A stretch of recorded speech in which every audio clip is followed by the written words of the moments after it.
Hey, what's up, Canada and beyond? Welcome back to the clown world shit show that we call Canadian politics.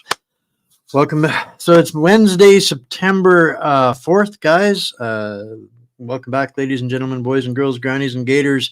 It's kind of going to be an all over the place show tonight. I was, going through all of the insanity like I do every day, and working on getting a guest for tonight. And that didn't really work out. And it was just everything I was looking at was absolute topsy turvy insanity. So we're going to kind of take a tiptoe through the tulips of the unsustainable lunacy, what's going on both here and abroad.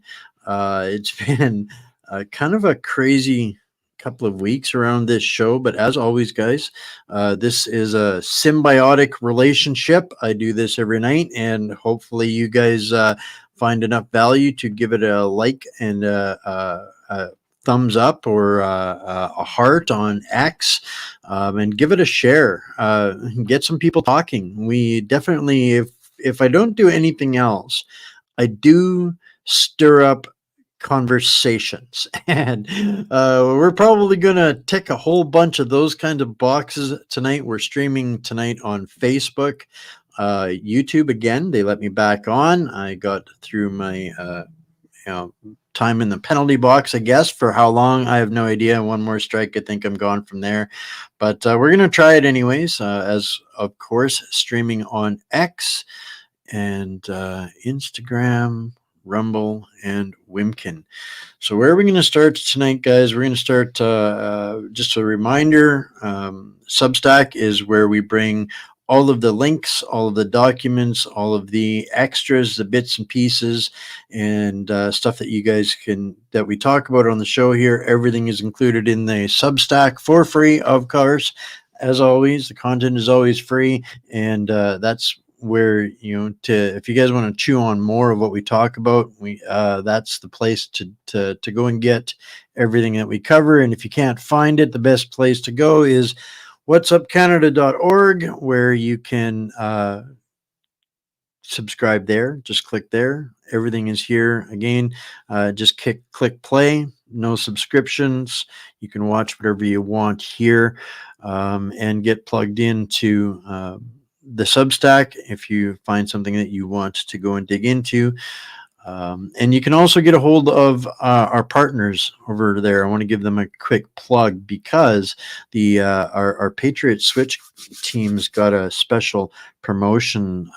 So if you want to replace Costco or any of those kinds of insane places, go over there, and for $1, you can get a membership, and you can start taking advantage of some of the same perks and bonuses that I do, and a whole bunch of us do over here. And along the way, you'll figure out how we're taking away a couple of $1 billion a year from the Black Rocks and the corporate bad guys. But yeah, so we're going to be all over the place tonight, guys. Going to be some good news, going to be some fun, some funny, some not so funny, some insanity. And it's going to, it's going to take you through a roller coaster ride. And this, Mr. Stefan Gilbo, as much as it might be wishful thinking, and I wish that this were today's headline, but no, this is just a reminder of the kind of career crook that this guy has been throughout forever, and why he is Trudeau's number one lapdog for all things corrupt and crony and climate or eco-terrorism under the pseudo policy of the Canadian government. But now he's slipped the cuffs again. This time there's an inquiry because he's been getting kickbacks, and of course at the committee meeting, they voted 6-5 to protect him from having to answer questions over shares in a heavily subsidized Quebec firm, right? Imagine that. Not the first time we've seen this this guy, Teflon Green Jesus, they call him. He is a total blasphemy as far as for everything that he perpetuates to represent. But yeah, no, another skating by again. This corporate crony capitalism is it's apparently, according to former Liberal MP Dan McTeague, is soon to be over, that it will soon cease to exist. They're predicting, some people are predicting, a complete political collapse for Justin Trudeau's Liberal Party, and he's one of them. But I think we're going to have to ask some questions about that. Along the way, there's a lot of smoke and mirrors going on. Trudeau was out campaigning again today, and we're going to get a little bit of a clip. I'm going to play just a minute of it for you guys. That's going to make you cringe after what we talked about on Monday and Tuesday. More shenanigans in the insanity, but just a reminder that this guy voted as the worst prime minister in Canadian history. Is still covering up the identities of the traitors in Parliament. And this is, again, part of my pet peeve. They're only going after the 11, and, okay, good job, Corey, going after, 5% of the corruption in the House of Parliament. The reason for this, that they're only focusing on the 11, is because if they had to put the same lens of foreign interference and foreign influence on the rest of the 338, there would be 327 more people guilty of being under the influence of unelected foreign individuals, NGOs, nonprofits, whatever you want to call it. Our government is highly corrupted from all political sides of the fence. A little bit of a tone setter here. We're going to probably whistle through this show pretty quick tonight, guys. So, but it's going to be it's going to be an entertainer.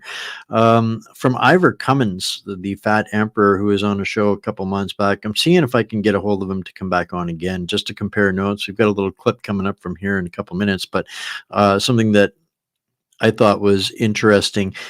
If you want to destroy any nation without war, make adultery or nudity common in the young generation. That's Saladin. That goes back to the time of the Crusades, folks. This is nothing new.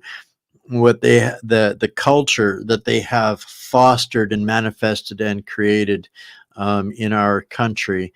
So this is an interesting good news clip. Yeah, we're gonna be all over the map here today, guys. A bit of a good news clip. I don't know what it's really going to translate to up here in Canada as far as for further pursuance of litigation against some of these corporations. I know that the Canadian law is incredibly different, but it's good news when these things start occupying the space of discussion, and this is how the grassroots push, the community push, the people push, the real push, the reality outside of the gaslighting digital ecosystem where they're continuously bombarding everybody with propaganda and censorship. There's stuff, wheels turning in the real world outside of all of that. And this is one of those. I'm going to pull this up, and we're going to listen to a bit of this announcement. Thank you for being here today. We brought together this press conference to make the following announcement, and that is today Kansas is filing a civil suit against the Pfizer Corporation under the Kansas Consumer Protection Act, seeking enhanced civil monetary penalties, damages, and injunctive relief for misleading and deceptive statements made in marketing its COVID-19 vaccine. Pfizer also violated previous consent judgments with the state of Kansas, in which Pfizer promised never to use deceptive information to market their products. Kansas's case is the first of a multi-state collaboration, with Kansas being the first of 5 states to file suit. Before I go further, let me put this in context. As we all know, during the COVID-19 pandemic, there was a great deal of panic and anxiety. Many people who were elderly or who suffered from various medical conditions had already died when the vaccines became available. And when that time came, when the vaccines became available, every one of us had to make two decisions. Am I going to take the vaccine? And if so, which vaccine will I choose to take? And these decisions were being made in a hurry. In some ways, you could say even being made under duress. In such an environment, it is imperative that Kansans making that decision receive the truth. They needed the truth. All Americans needed the truth. And in multiple respects, Pfizer did not provide the truth. Much of the information in this lawsuit came out as a result of a FOIA lawsuit seeking information from Pfizer that still had not been made public. And it was only a result of that effort that some of the information in this lawsuit is available. I urge everyone to read the 69-page complaint that goes into great detail about the specific statements that were made and the misleading nature of those statements made to Kansas consumers. The following is a quick summary of, I think, some of the four most egregious examples of misleading the public in Kansas. Okay, now, if I'm not mistaken, I'm not going to play the whole thing. The reason I wanted to bring this up is Kansas is the first. I do believe that there's 5 in response to that. So this is the beginning. This is the beginning, and the point of that I want to bring this up is that these guys are moving on this because this information exists. We cannot allow them to stonewall us up here on this information. We cannot remain, subservient or tolerant or acceptable of them hiding and barricading that information. So that's the point of why I wanted to really bring this up, because this is significant in, like you're saying here, Stefan.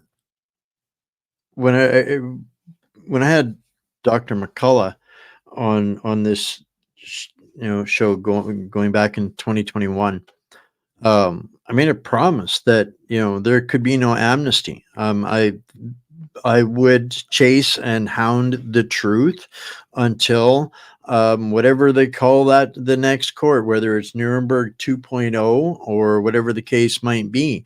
And I still refuse to allow that to slip away. There can be no amnesty. You're right.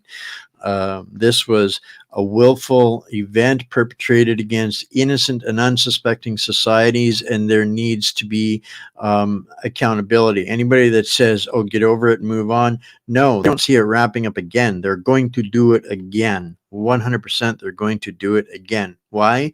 Because they got away with it the first time. Right. And why is that such a dangerous precedent? Well, anybody remember this? Check. Yeah.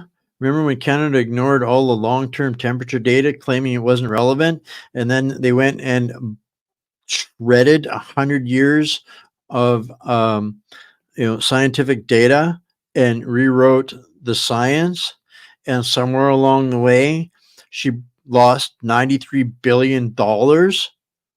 Right? Remember Catherine McKenna? And now we have climate as a pandemic crisis being implemented. And if we don't comply or submit to the climate cult, to the eco-terrorists, that there have been career zealots, that's who literally is writing, and implementing all of this. These are psychopathic lunatics, belong to the eco-terrorism cult of Klaus Schwab, and her among them. Remember her infamous lines: if you bring your talking points, remember them, got them down pat, and scream them loud enough and long enough, it becomes the truth. Well, these people are so programmed on their own Kool-Aid. I got another little kind of convergence, I guess, from the last couple of shows, Monday and Tuesday, where we were talking about Bill C 293, and we cannot let this one go. Wait till you hear what Trudeau had to lecture and morally virtue and grandstand to when they were having it kind of slid under the radar, and I apologize, I didn't even realize he was hosting some of the WHO pandemic and preparedness committee meetings right here in Canada, and he showed up and this is what happened. The Trudeau show is about to take the world stage again. This time, our drama-loving PM is grandstanding at the WHO's pandemic treaty meetings. You'd think with millions of lives at stake, Trudeau would focus on pragmatic solutions. But no, he's once again opted for virtue signaling and empty platitudes. While experts tried hammering out a robust global health strategy, Trudeau sent delegates to preach about social media censorship. Now, I got to pause here for a second. This Street Politics Canada is bot voices. I don't know who owns them. I don't know where they come from. They're syndicated all over America, UK, all over the damn place. I don't know where they get their sources and whatnot from. But some of their to me, obviously something to be questioned, because these guys actually kind of are giving this from the perspective that the WHO is a good group, and that this pandemic treaty is something that's important and we should be taking serious and taking part in. So he's mocking Trudeau for not taking part in the devil's the devil's convention here. But listen to why this is craziness and diversity. This wasted opportunity reflects Trudeau's pattern of prioritizing image over real impact. He seems allergic to pragmatic policymaking even when lives are on the line. But his superficial theatrics don't strengthen global health security. Trudeau also ignored legitimate concerns about the WHO undermining national sovereignty. Once again, he favors concentrating power in unaccountable international bodies. Relinquishing our health governance poses real risks that Trudeau blithely discounts. In the end, Trudeau's misplaced priorities hindered constructive progress at a pivotal WHO summit. With empty rhetoric instead of principled strategy, he failed to deliver the leadership Canadians expect. But we probably shouldn't be surprised anymore when style trounces substance. Welcome back to Street Politics. So at the end of the day, what he was doing was lecturing them on climate, and censorship. This is an 11-minute video where they go on to talk about Trudeau's virtue signaling was all about censorship. So it was all about Bill C 293, making climate a crisis, where the WHO needs to take over the steering of the bus for the pandemic treaty based on climate crisis that can be anything that they dream up at any moment. And the other side of that was the censorship and how they have to take control of the discussion and the malinformation, misinformation. That's literally what Trudeau was lecturing the WHO about these two bills. It to me, it's just like, wow. We recovered these in depth over the last 2 days. This is the insanity of it. So surprise, no, not surprise. We're connecting the dots here continuously. Now this is a this is a kind of just more of the roller coaster of the shit show of this ineptocracy, this literal, it's just corruption top to bottom. Everywhere you look, it's nothing but corruption. And this time, Trudeau official guilty of funneling almost $250,000 in contracts to a company he owned. Imagine that. Never seen that happen before, right? Accountability, forget about it. Sorry, Michael Barrett. They don't do accountability in this government. So Mark Primo is the guilty party in this particular case of sending another $250,000 to a company which he owned, right? And he got a couple of month conditional sentence for breach of trust. Wow. Big deal, right? What about the other, what was it? 93 billion? How about what is that worth in jail time, right? There ought to be something. So the part that everybody thinks is such exciting news, and kind of why I titled tonight's show "Don't Believe Your Lying Eyes." I think this is just part of the performance, guys. Everybody's all cheering Jagmeet's bold stance and severing the ties of Justin, the Justin Trudeau Liberal coalition, and the whole. It was nothing but a damn photo op, people. Nothing but a photo op. He's not going to do a damn thing except run different kind of next level interference. Now he's got justification to keep deflecting and distracting from Trudeau and his antics and his focus on pushing through, and nothing changes. Not a damn thing changes. Jagmeet is going to be out there being the toy puppet of the WEF Fourth Reich, and nothing changes. There's nothing to celebrate in this. Now it's just he's going to get more mouthy and aggressive with Pierre Polyev, and there's absolutely nothing that changes. Trudeau's already got what he wants. Trudeau's already got what he needs. What was imperative for Justin Trudeau is to get Bill C-293 and Bill C-63 pushed through the Senate before there's an ability to stop that, before there's an election. So look forward to a lot of pressure on this. More people being stuffed into the Senate, and this is what they're trying to deflect us with is 4.2% rate cut. Really? On the 700% rate of inflation since they came into power, we're supposed to celebrate and think it's working. It's working. This is good news. Every one of these meat muppets on the Liberal side of the party is squealing and screaming, "Oh, the Bank of Canada cut interest rates." It's a joke. It's a farce. More cover up. Here's the reality of it, guys. Thanks to gov.exec. The average annual income of a public sector worker is $108,000. There are roughly 5 million public workers in Canada, up 42%. Remember?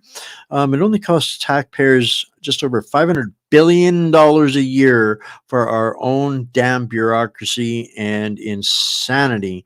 Guys, that's 40% of Canadian, and 40% of Canadians don't pay income tax at all. That means 15 million Canadians are paying through the nose for over, $108,000 a year to these meat muppets. If this isn't Stalinism, I don't know what is. So I thought that was kind of an interesting graph, thanks to gov.exec. And so somebody actually said the quiet part out loud, right? Financial Times. Justin Trudeau retreats from Canada's liberal immigration regime. And they're saying that executives are worrying these measures will curb their supply of cheap labor. Do you think cheap labor in Canada? It's the slave state. It's the debt state. You will comply or you will die.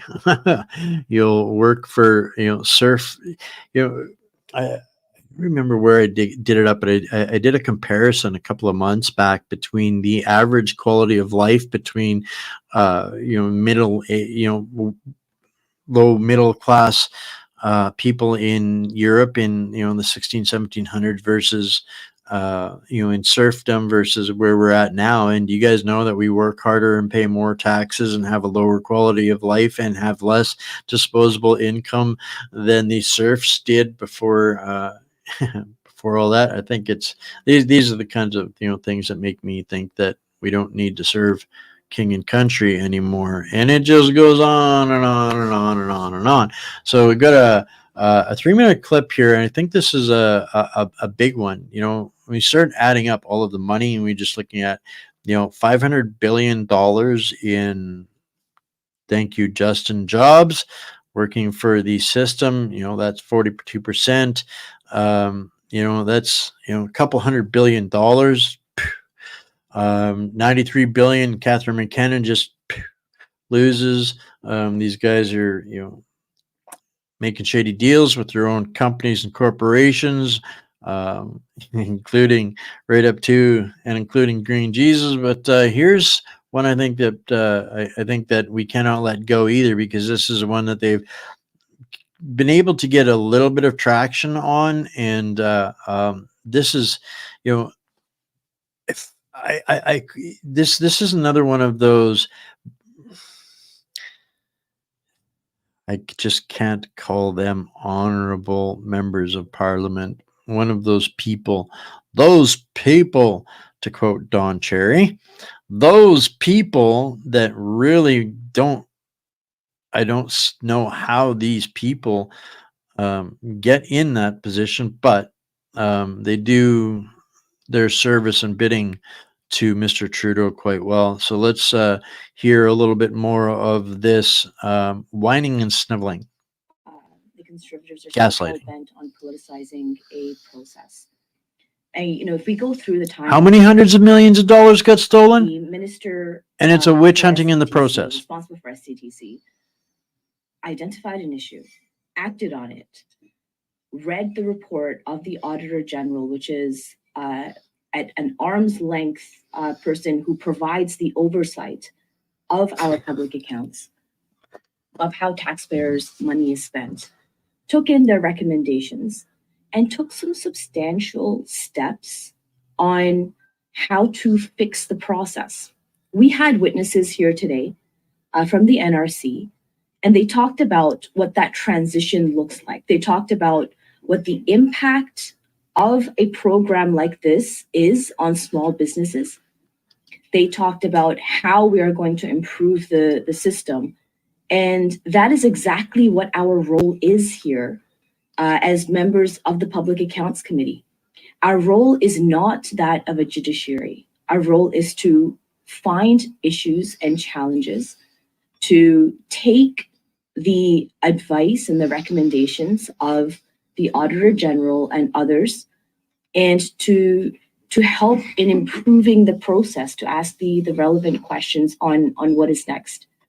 So I'm not sure why, the members opposite feel that, if there's smoke, there's fire, let's go on this witch hunt expedition, etc. Let's bring in everybody. Let's basically demolish public trust by calling again and again and again same witnesses. And people have been on record. The Auditor General herself has felt, and she's expressed as much, how uncomfortable she feels by people telling her how to do her job.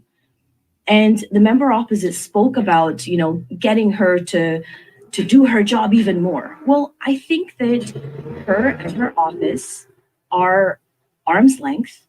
They are doing their job. They just released this report, and we don't need to dictate to them how to conduct themselves. What we're seeing here, Mr. Chair, is an exercise in a fishing expedition on the back of industry and of small businesses. It's unfortunate. I have sat in committees over these past number of years, and I have seen again and again businesses being brought in, put in through the ringer to the point where they become targets. And I don't think that that's fair, and I don't think that that's the job of what this committee is responsible for.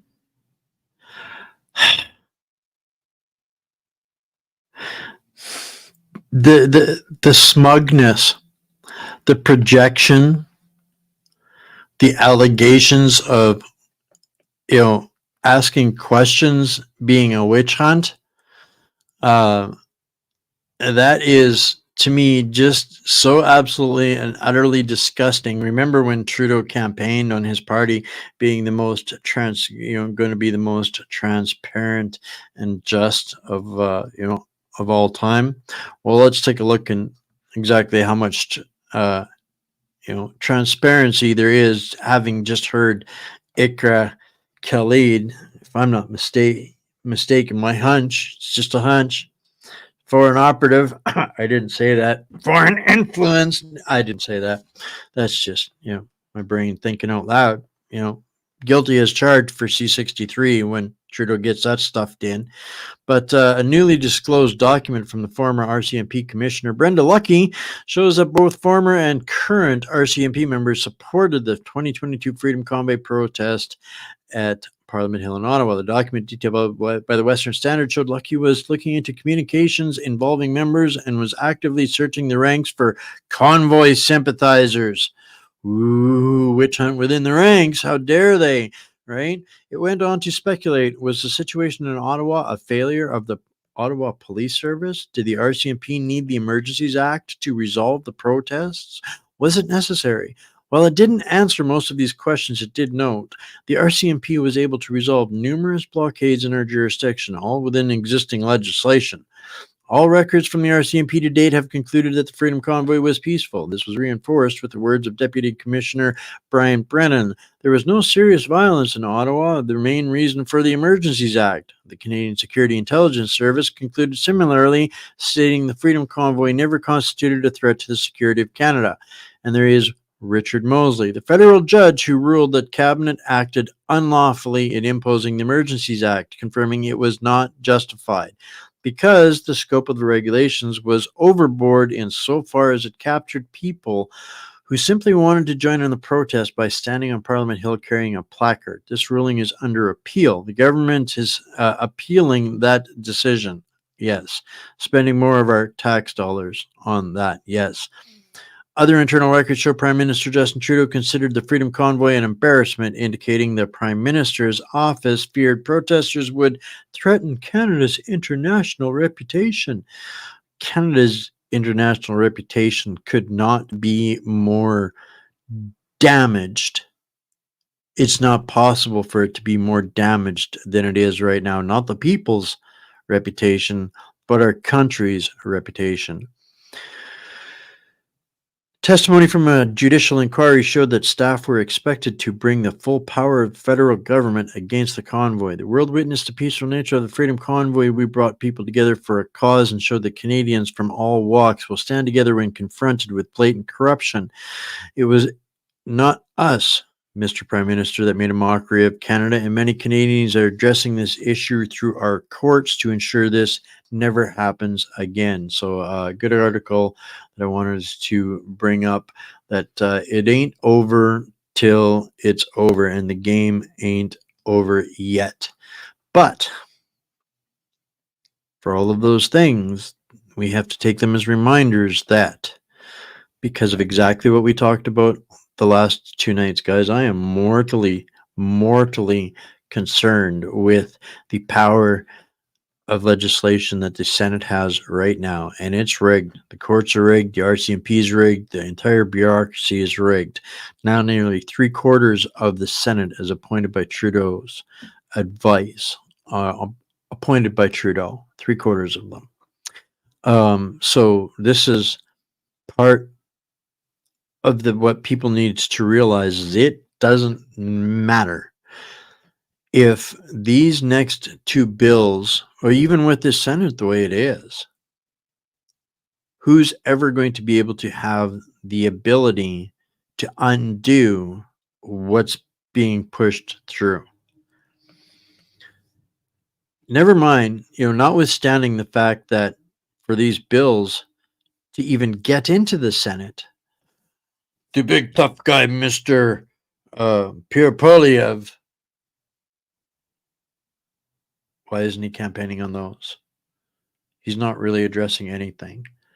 And it's these bills, this Senate, we need Senate reform. We need it now. We need an election. We need it now. We need those bills out of the Senate, both of them now.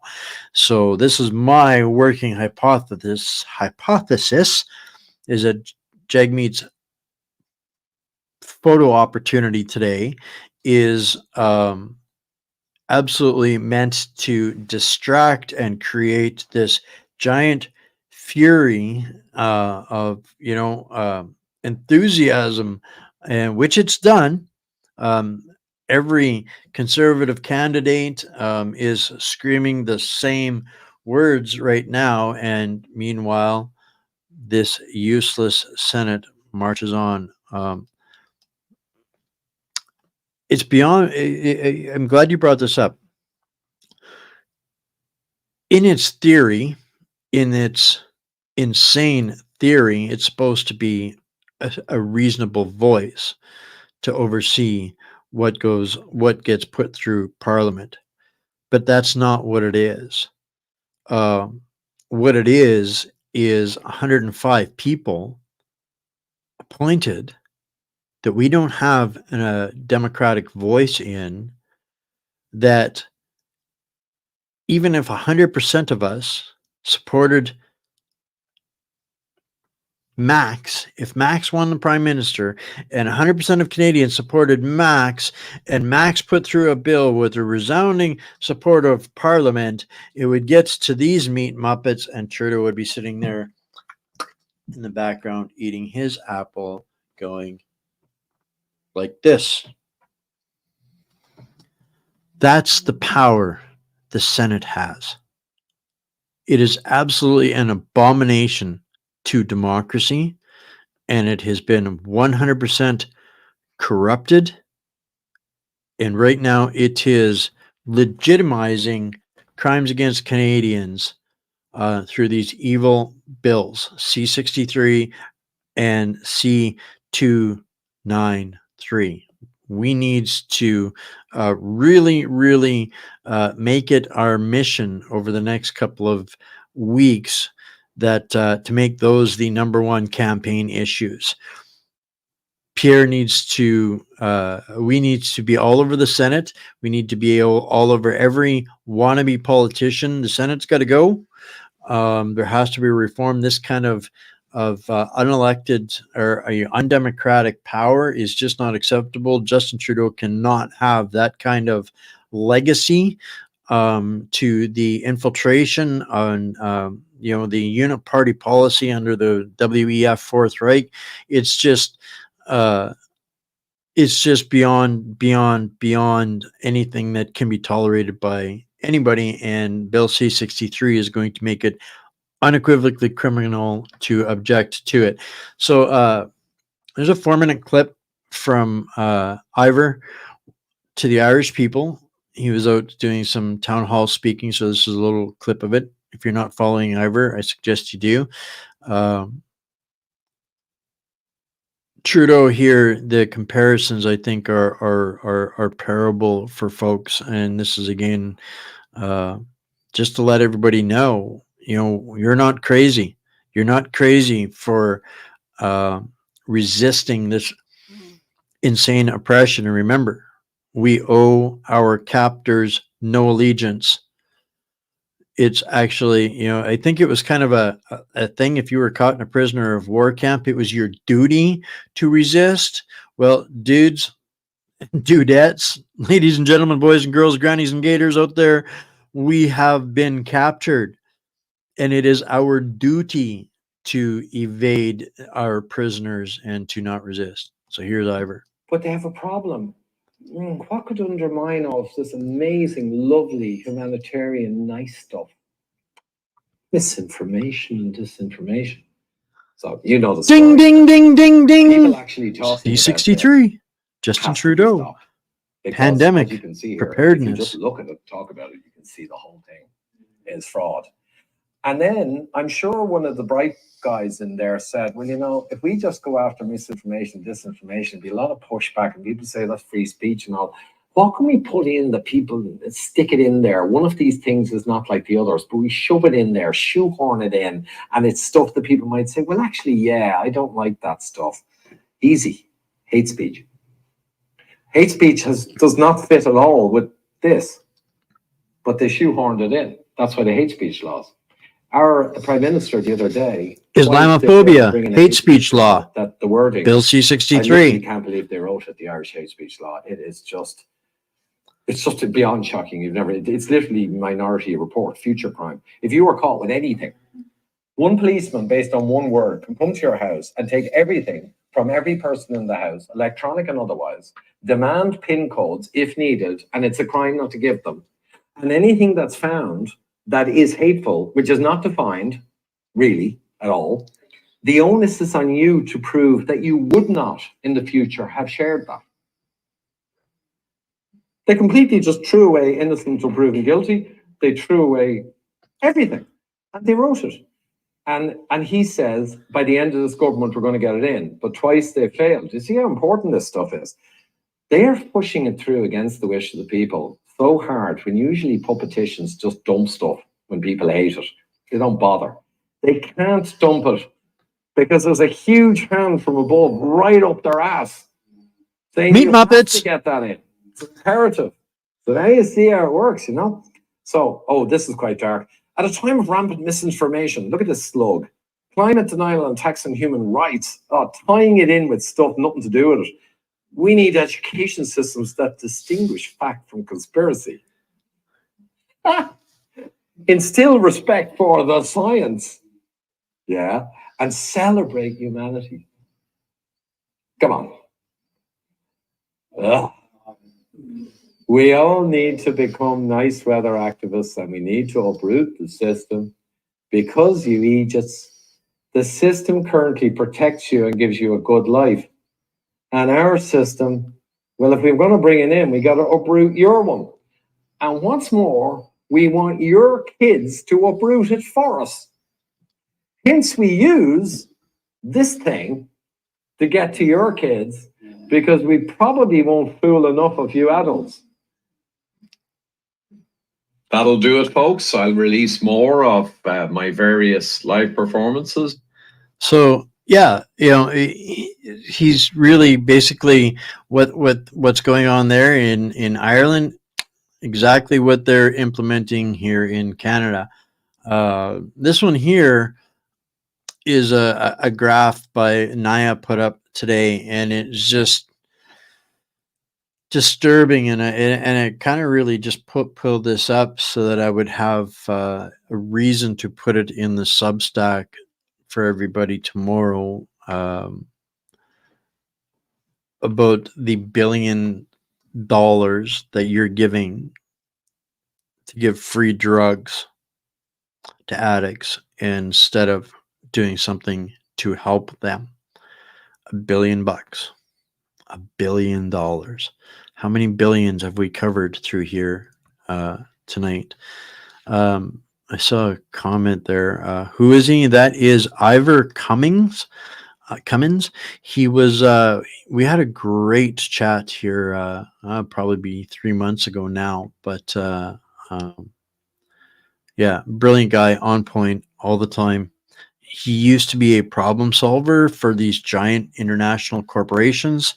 That used to be Ivor's bread and butter, but he's like the rest of us now, unemployable within this beast swamp creature system. So he's somebody that I like listening to. So here's another one. We're gonna cover a few more billions. What the hey? We're on a roll here. The interest rate drops today. Yep. So liberals wrote off billions for their large corporate buddies, then hired thousands of CRA agents to go after the little people.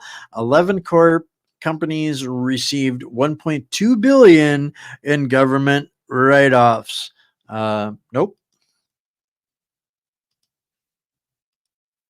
The radar for most Canadians. A move that benefited a select few, 11 to be precise, which saw billions of our tax dollars used as write-offs. While the Canadian Revenue Agency, the CRA, is tightening the noose on regular Canadians and small businesses for ineligible payments of CERB and some amounts that are under $1,000. They quietly approved the write-off of billions of dollars to their corporate buddies. Get this, Ottawa pumped into the CRA's audit program an additional $1 billion to go after you.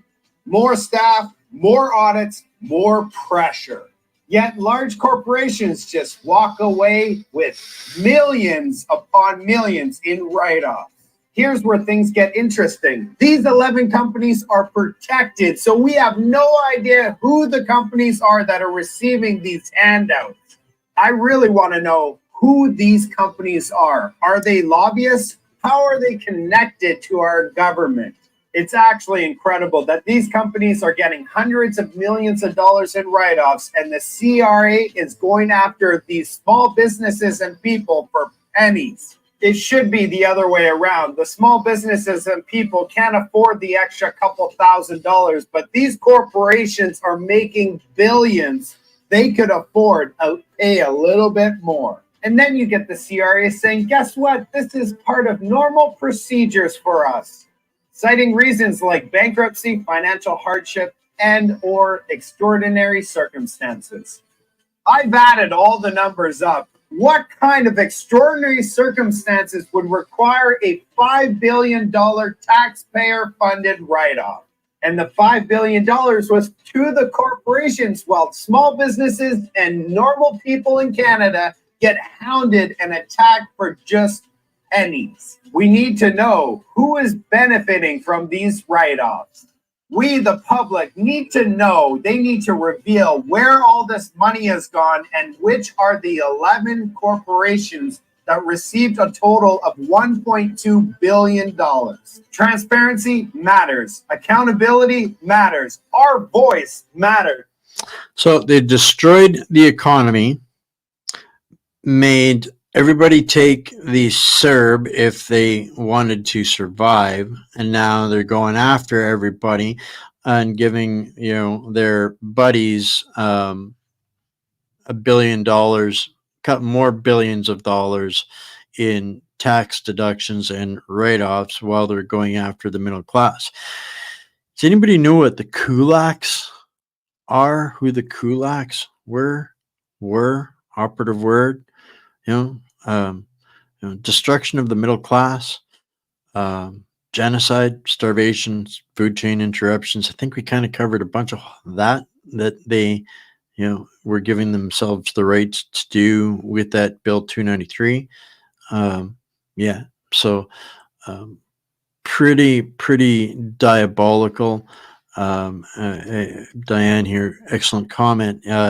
We've been talking about that on Friday's show with Bryce for months now, that they were going to be doing this. They gave themselves the power. They legitimized stealing from Canadians with the right for the government to do bail-ins. And that's kind of exactly what they're doing. 100% bail-ins. The reptilian monsters, swamp creatures, definitely swamp creatures.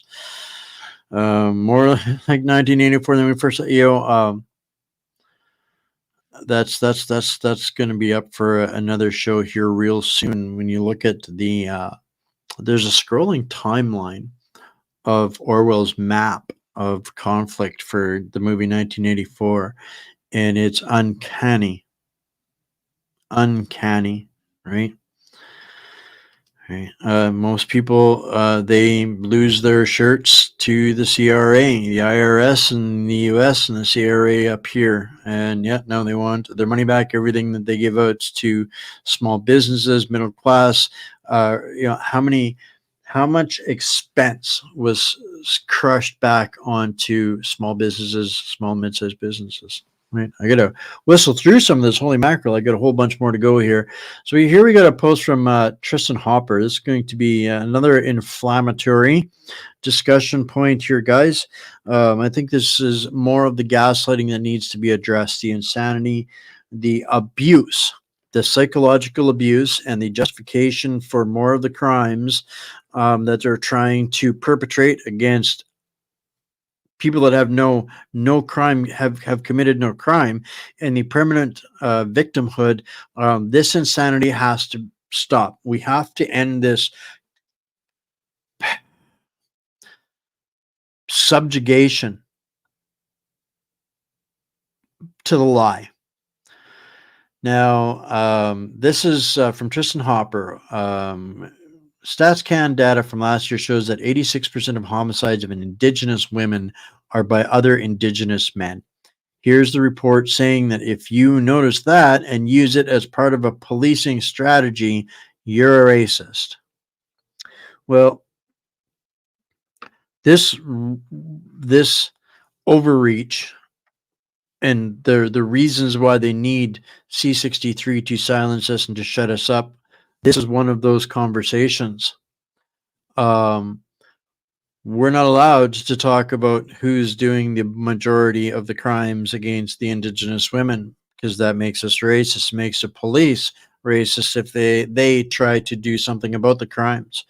That is such a lie, and people are paying the price for that, and we're not allowed to talk about that, or we will have them and everybody else jumping on us because we're racist.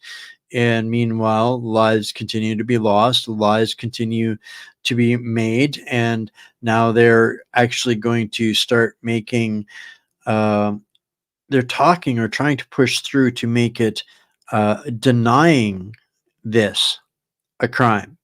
If you don't buy into the graveyard story and all the genocide for all the thousands and thousands they're telling you of Indian kids that were stolen and murdered and buried anonymously outside of Catholic orphanages, if you don't buy into that lie, you're a criminal. That's what they're trying to pass here in Canada now.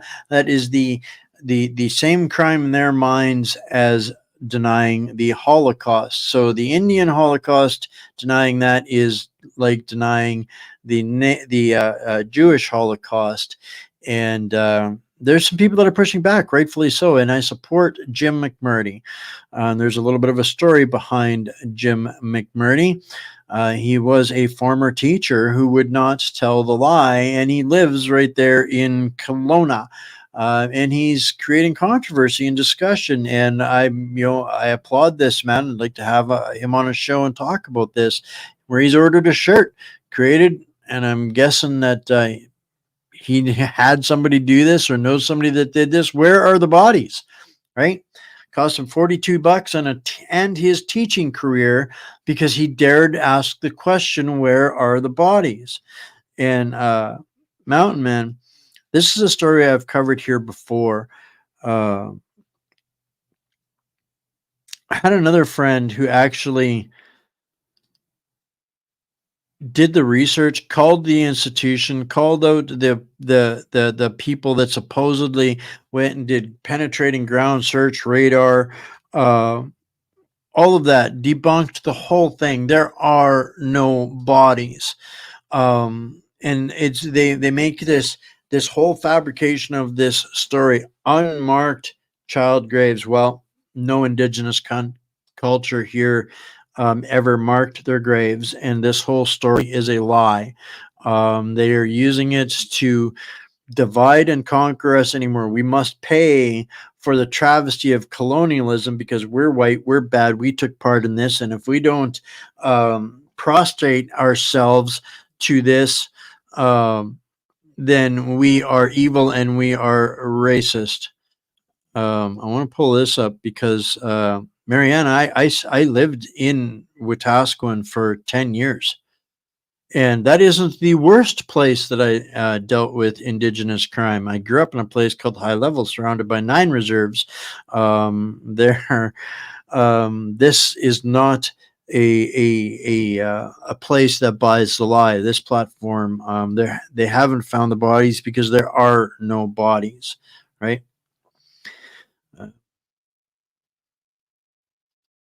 I'd like to get Sam Cooper. Sure. If anybody can help me with some of these guests, happy to get on people that are brave enough to have real conversations. So there's a whole lot going on with this, and Jim McMurdy does not toe the line. He is telling the truth, and in his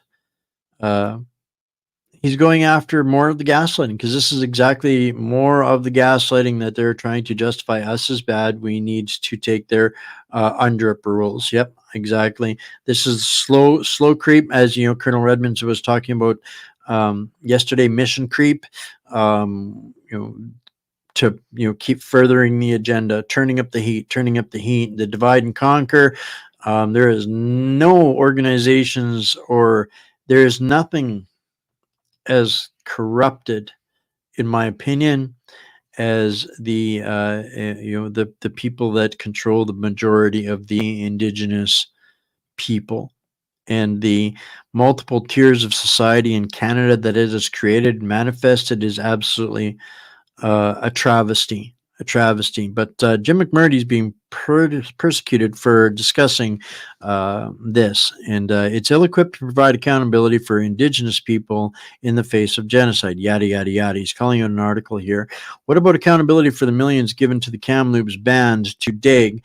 Yeah, didn't they got $7.9 million given to them to go look for these and show us where these graves are of all these unmarked missing Native Indigenous children? And no, nothing. Crickets. The government virtue signaling, making us criminals for talking about it. Why? Because there's this crime spree to cover up. That's what Bill C-63 and Bill 293 are all about, covering up their effing crime sprees. Right. And this is just another one of them. And the corruption within the reservations and the Indigenous communities, all the way to the top. These guys, there's got, these Indigenous lawyers, Indian lawyers walking around in $10,000 suits. Why? Off of the backs of exactly this kind of corruption. And then I get these people trying to champion me for Turtle Island politics. Go pound sand. You guys can't, to trade in the Liberals for Native governance under UNDRIP. Yeah, no, sorry, barking up the wrong tree here on that one. I don't buy into any of these dividers, these wedge issues of culture. And Jim McMurdy was not fired for doubting the narratives. He was doubted for doubting the school district's narrative that priests and sisters murdered 215 students in one Kamloops school. He questioned that, and to this day, years later, I'm struggling to remember my friend's name at the moment here. Just too much stuff going through there. He did the legwork. He actually talked to everybody involved in those allegations, and there's not a shred of evidence to support the claims. But it's worth millions and millions of dollars to more corrupt organizations and more gaslighting, and in perpetuity, this is exactly what we get. Thank you, Esky Dogs. I struggle some days, but I know, I have to censor myself in having these discussions. I cannot speak freely as much as I would love to. There's the fellow that looked into it is a former vet journalist that I trust very much. But that's we'll talk about that again more. And I encourage people to go out and support Jim McMurdy and listen to what he has to say, calling out the lies, because you're paying for it, and you're the ones that are going to be guilty, criminalized if we don't get a chance to talk about it soon. Talking about it later is going to be a crime. So now we're going to listen to Dougie Hash Dealer Ford bragging about how now 1 million new immigrants will be supported by people who lived in Ontario for decades by giving over $200 billion to cities like Brampton to build and bribe companies that only hire new immigrants to come here. Doug Ford has sold out Ontario. Well, I'll play it and I'll let you guys decide. Is growing faster than it's ever grown before. In fact, it's the fastest growing big city in the entire country. Thanks to our province's competitive business environment, the city is attracting billions of dollars in new investments and jobs in the auto sector, in the tech, and manufacturing.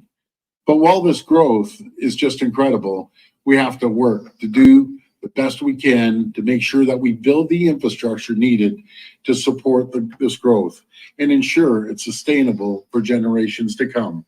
Folks, we're investing over $200 billion, no matter if it's in infrastructure on roads and highways and bridges. Municipalities like Brampton can use this money for infrastructure projects to lay the groundwork for more housing and economic growth taking place across the region.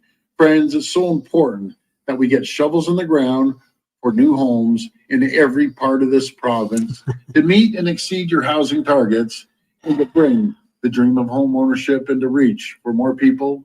We're going to get it done. Once again, I can't listen to Doug fraud lying. His lips are moving forward anymore. But yeah, another couple $100 billion to bribe more of that cultural diversity and equity. Comment here. I just wanted to reaffirm for Marianne LaBelle. My understanding is UNDRIP government stealing lands from the Indians. What it's doing is it's making the Indians false promises that if they throw us under the bus and play with their reindeer games, they're going to get a whole bunch of promises that they aren't actually going to get because they don't really understand the language that's being used to gobbledygook, hornswoggle, and deceive them as well. But it's more United Nations, hashtag WEF, Fourth Reich, divide and conquer, promise and destroy. So this is one that we're going to get into a little bit, a few more wider ranging stories here. This is a 2-minute clip. I'm going to play the whole thing just because it's only 2 minutes. We're not going to be that much overtime tonight, but this should infuriate Canadians.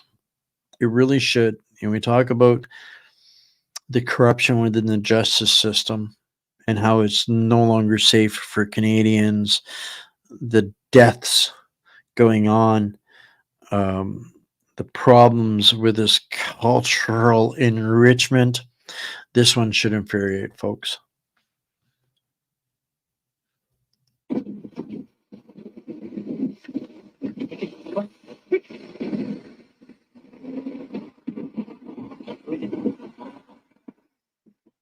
How you doing? Good. Go a little faster.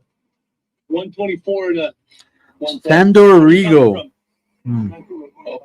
Are you nervous a little bit? Shaking a little bit. Oh, I have to eat. Okay. You go ahead if you. I have to guys in there. Hey, just come over here. Okay, so you got nothing. I'm just gonna pat you down for weapons. Wonder where he's from.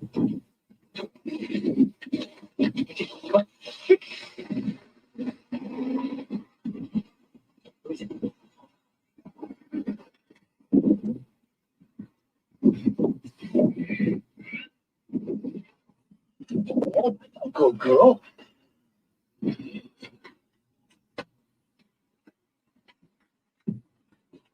Oh, that's a good girl.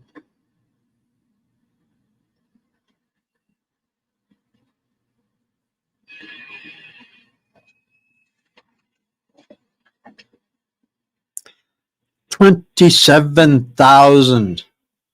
Okay. Give me a couple minutes here.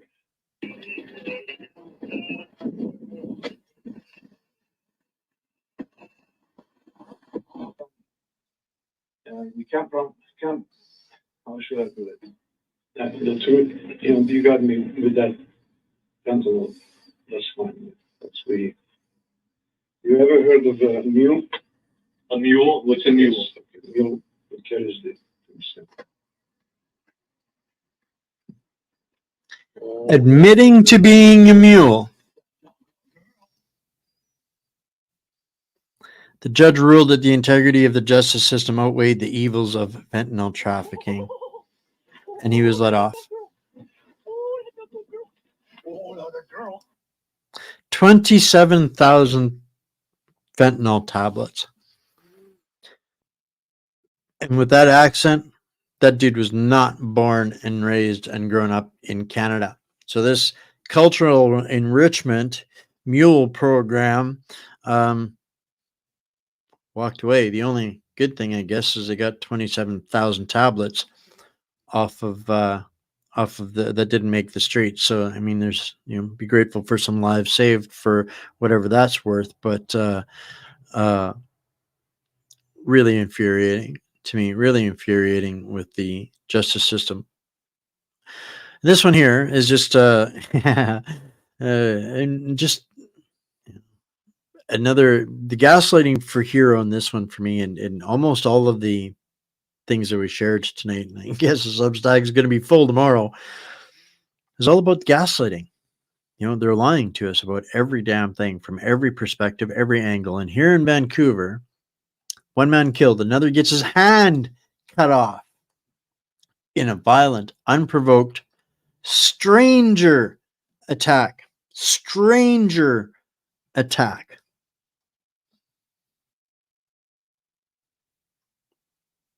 Stranger attack now, guys. This is what we get from the Vancouver Sun, from our media. And I'm going to be harping about this one an awful lot. They can call me an Islamophobe if they want, but I think Canadians and white people, as this guy says, have a simple choice to make: be conquered, enslaved, raped, and genocided while being called racist, or reclaim your nations and your dignity while being called a racist. Those are our choices, because we cannot have Islam and the culture and the society that we relate to as being Canada. We cannot have both.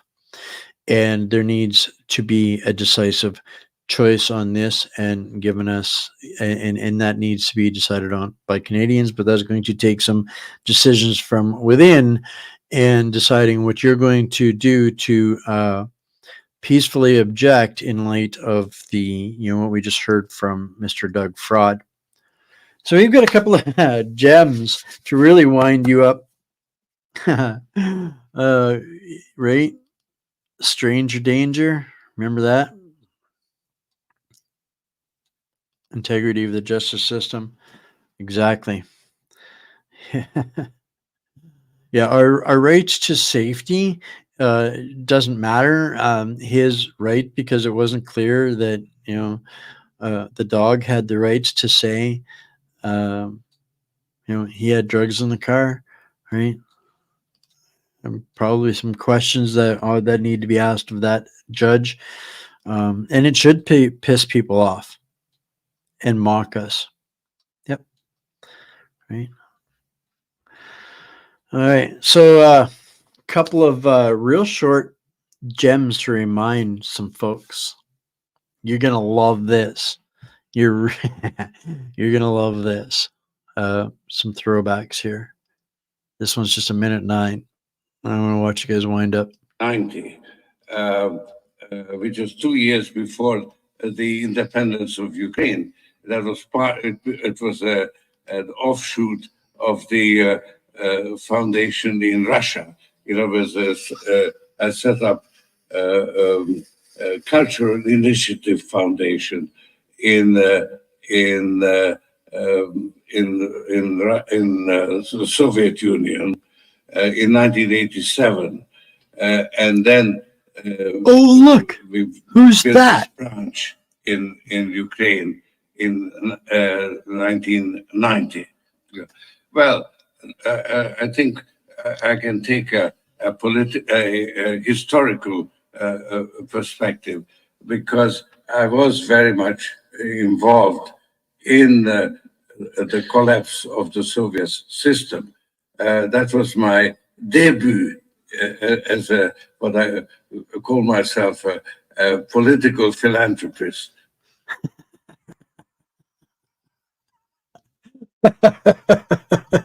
You call her Twitchy, I call her the talking tater tot, the junior little potato. They call Justin Trudeau little potato in China. She's got to be the talking tater tot. Twitchy works, snorting Freeland. Yeah, you see her bobblehead. I wanted to get this one up. Christopher Ray, they're happy, nodding away. She's got her regular, WEF Twitch going on. he's still not over yet. 100%. Yeah, Freakland, Bubblehead. Uh, interesting observation there, Carly. Yeah, so this was shortly after Christopher Freeland's last visit to the Soviet Union was in 2014, and after that, both of these individuals were deemed an enemy of Russia, and if they ever step foot in Russia again, they'll be arrested and persecuted as spies. So, no love for these guys in Russia, regardless of what your opinion is on Russia. Here's him basically taking credit for a lot of what happened in Russia, and these two together have done the same thing in Ukraine right from the foundation of it. And at this time, right there during this interview, she was absolutely starstruck by George. This was her giving a payback to him after having supported her through her European elite education in Kiev and Rome and Paris. So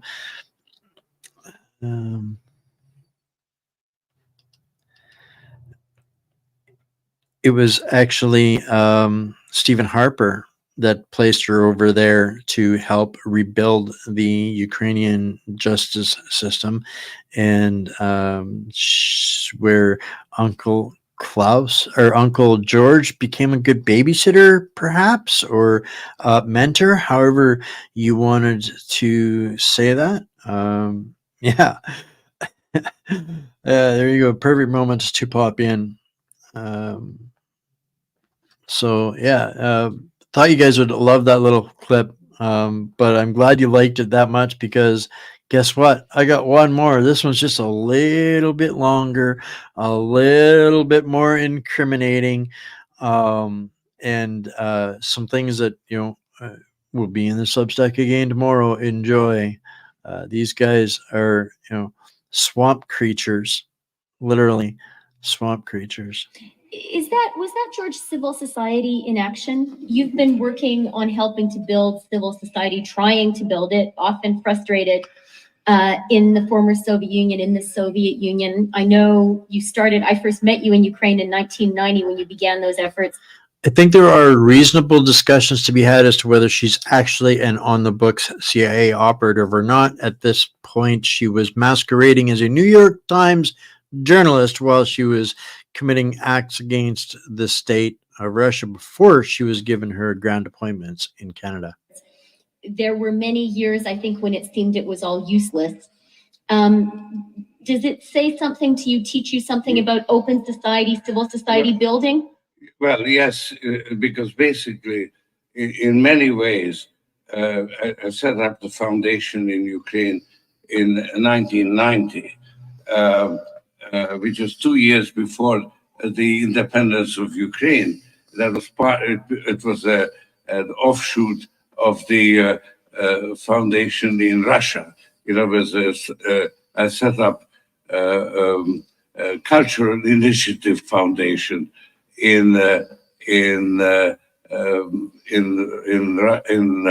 Soviet Union in 1987, and then we built this branch in Ukraine in 1990.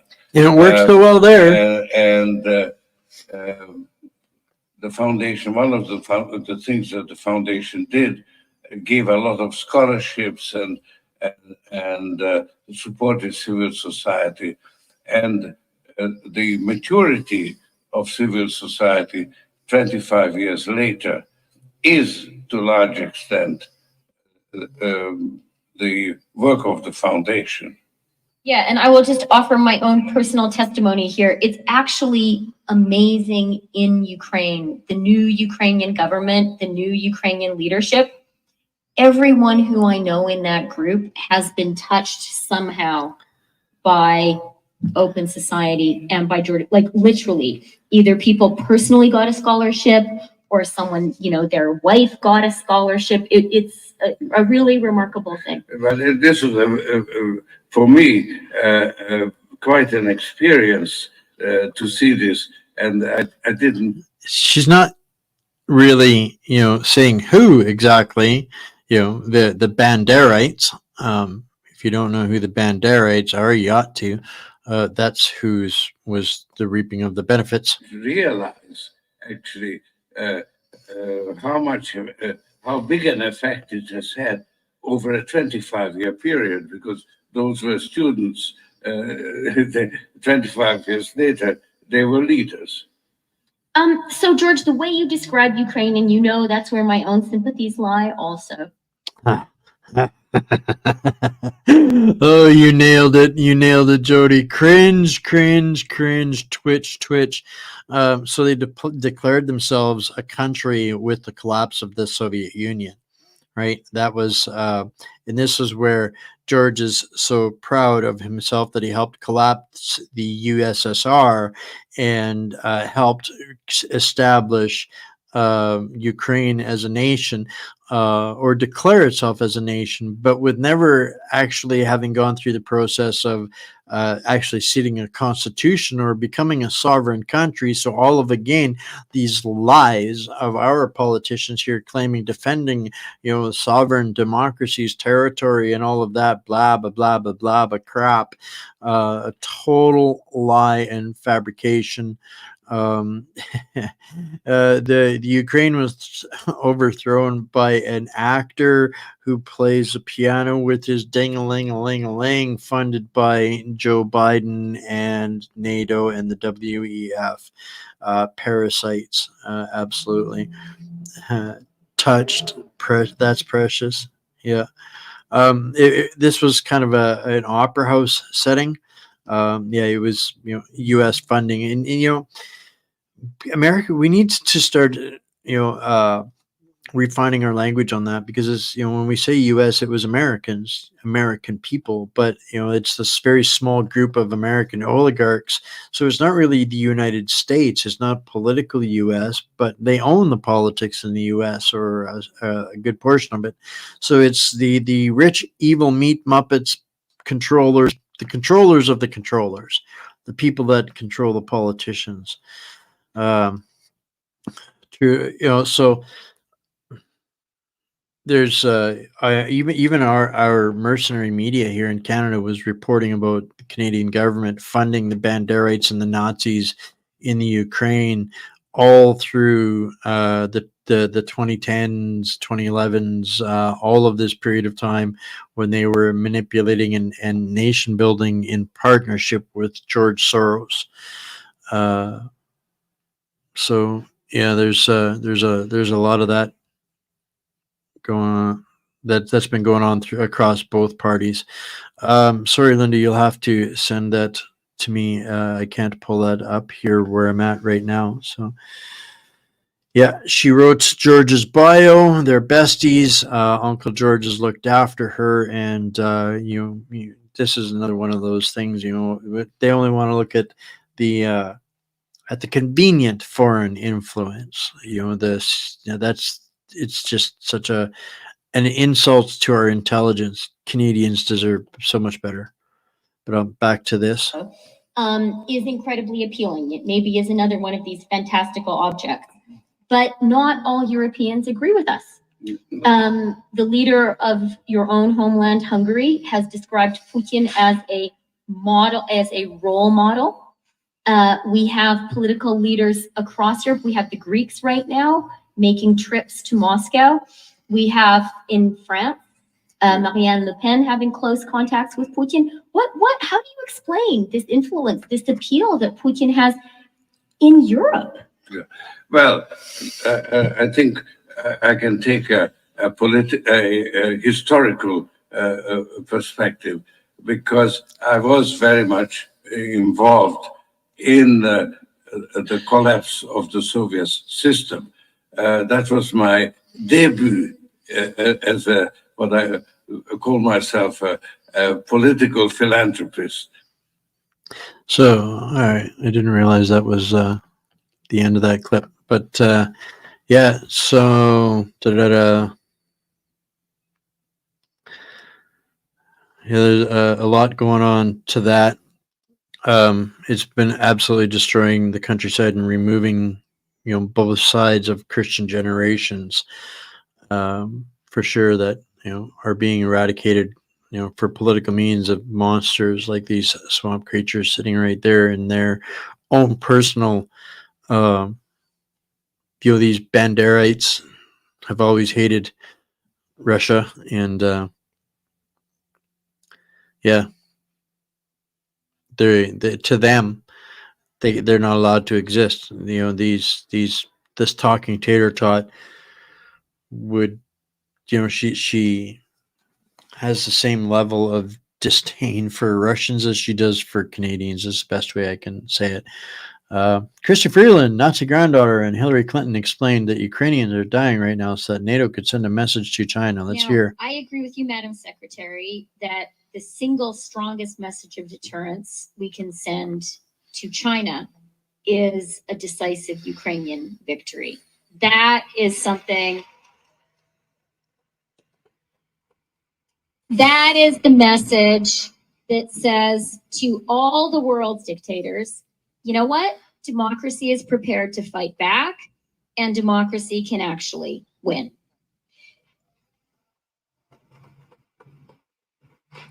And I do have to do a little small Canadian brag on the sanctions front. Canada was the first country. Now, Okay, I think that's the end. That's the end of cringy tater tot on that. But yeah, so Ukraine's never going to win. Ukraine is getting destroyed by the day. They just took out a major hit against the drone operators, and their intelligence and communication staff is gone, and there is going to be no Ukrainian victory, and this is the only message that Ukrainians are getting. And so it's meat muppets like Chrystia Freeland that are responsible for this. Her and George Soros and Justin Trudeau and every other meat muppet in Ottawa that is funding and sending this war that they are trying to escalate right now. Canada is trying to push, send medium range missiles, send more death, pick a bigger fight, go after Moscow. Even the conservatives, Garnet, not so genius. Let's invest in mining in Canada so that we can go directly from the mine to make artillery shells, to go directly to Ukraine and streamline this fight for democracy, for a tyrant that has outlived his mandate. So they didn't have elections. He jailed all of his opposition. Today he fired all of his senior staff, replacing all of them. And yeah, that's what the democracy for a nation that's never been sovereign. That's what Zelensky is doing and achieving. That is the message that the world needs to see about what we are tolerating through our funding over there. And what's Chrystia Freeland on about while all of this is going on? Back to school time can be expensive for families across the country. That's why we're creating the National Food School Program to help feed an additional 400,000 kids so parents across Canada can be sure their kids have access to nutritious meals to help them learn, because they're busy standing in the food banks. Chrystia, you're spending hundreds of billions of dollars. Now you want to be the hero and feed the kids like Stalin did, while you're putting their parents in the food banks and eliminating the kulaks. And meanwhile, more diversity. Tim Hortons near Mississauga. He's mounting me, like literally.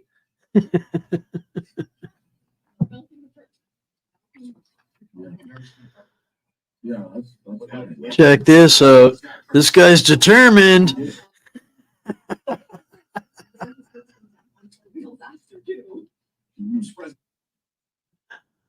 Yeah, but I couldn't help but laugh and watch this over and over again. This clip, not because it's funny, because there's another diverse individual with absolutely no respect for anybody else's life, property, or rule of law in Canada. But it was one of those diverse individuals. I had almost such a similar event happened to me a couple of years ago at a drive-through in Calgary at McDonald's, not Tim Hortons, but the guy behind me, a vehicle behind me, stolen, wanted. Cops cornered him in there, just very much like this guy. But that guy slammed into the vehicle behind him, slammed into the cop car, pinned through 2 cop cars, and I got hit by a cop car in the drive-through at McDonald's in almost a similar incident, which makes me laugh at how brazen these crooks are. They just wanted on crimes in Canada, go steal a vehicle and go and stop for a chiller at at the local drive-through.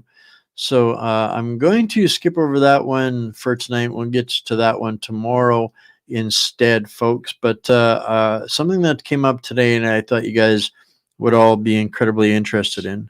But a lot of big people went to that island.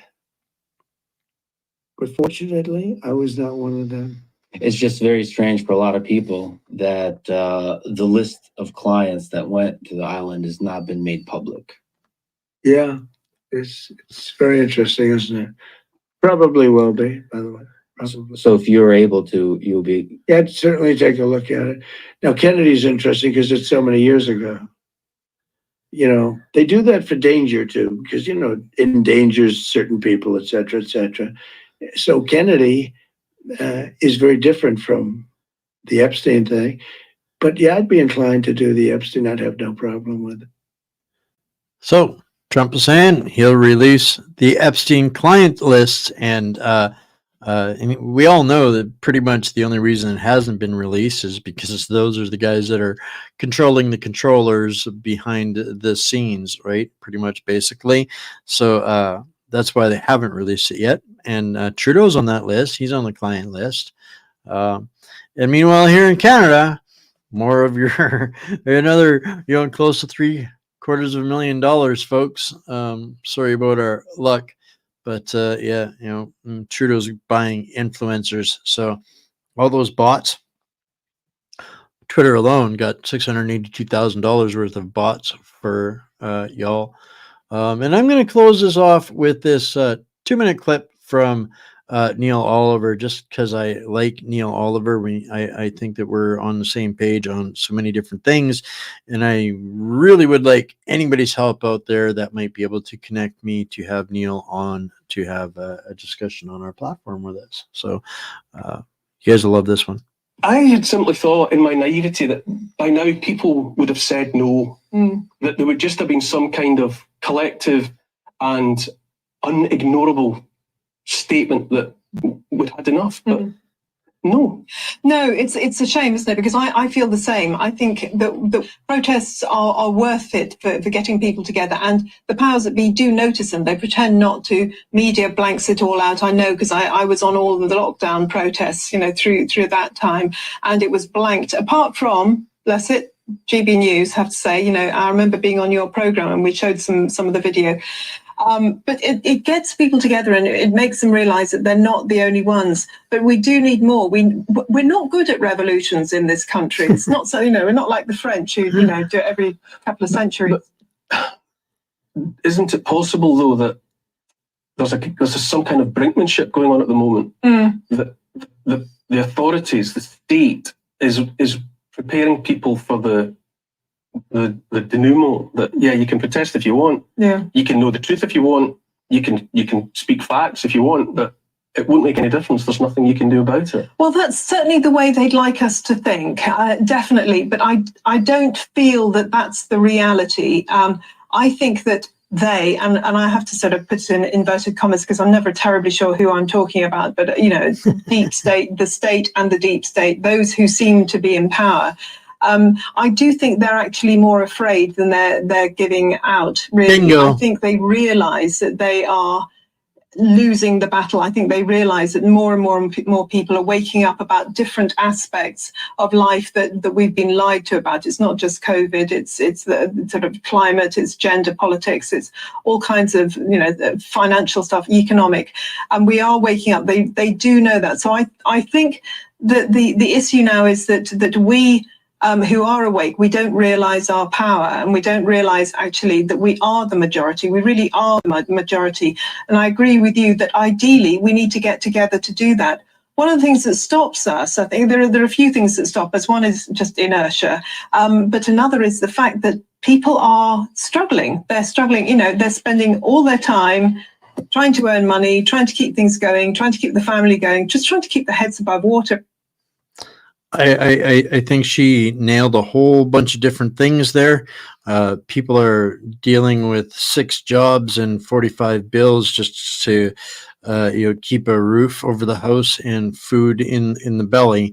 And at the end of the day, I understand that, but it's not going to get any easier, guys. That I can promise you, especially if we don't get ahead of some of these things like the Senate here in Canada. This is a major problem, and it doesn't matter who we put in. If those bills go through, it's never going to matter who we give office afterwards. So these unelected individuals in that position of power, that has to be a major priority. We have to accept that we have far more power than we realize. We have far more sway, and this year right now is so huge in regards to that. And I'm launching this hashtag. I've been using it for a couple of days when I'm using articles that deal with some of the problems that we need to collectively get a grip on, and we need to do this right away if we prefer a peaceful direction out of this versus revolutionary, which I am not interested in participating in.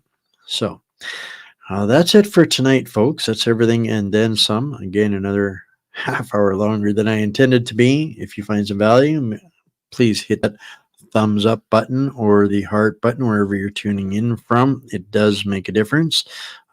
So do the shares. All of those links will be available on the Substack tomorrow. You can find them here at the link below, whatsupcanada.substack.com. If you want to buy me a coffee for the next time that we're hanging out like this, you can do that on the Substack as well, but you can also do that through buymeacoffee.com/whatsupc. And I have a special thank you to Donna and to Lorna. Thank you for your support. I got that today. Much gratitude. Deeply grateful. You're very much appreciated. Thank you so much. If you have something that's important that you think we should know about here, or a whistleblower, that kind of thing, that's where you send that to. Email me at wayne@contact@whatsupcanada.org. contact@whatsupcanada.org. And to help me stay in the fight and keep this free for everybody, I tell everybody, whether it's this platform or another, support your independent journalists, the ones that are bringing you the stories that nobody else is doing, that is making sense out of the gaslighting, dissecting that, giving you guys the right information, or information that is, more than just entertainment. I hope it's entertaining, but I hope that there's value in it, and it helps people make better decisions, more appropriate decisions, and preparing for that. So that's what I try to do. And if I'm your trusted journalist, that is the best way to help me out. And that is it for tonight, guys. I love you all. So make sure that everybody's double check their subscription. Turn on your notifications. I've been really bad at turning off people's notifications for a while now. I'm going to play you out again with my second, or one of my favorite partners. I only got a couple, but I love these guys. Check out their $1 membership for the next, I think, 2 weeks. Guys, get all of the same perks and benefits that I do from a wholesale shopping company. way too many good things to talk about with that. So catch the video, plug into this. If you're interested in that, guys, on my website, click on the Set Me Free button and set yourself free from the cabal and their toxic poisons. All right. I love you all. Stay mighty, my friends, warriors, patriots, prisoners. We'll see you tomorrow.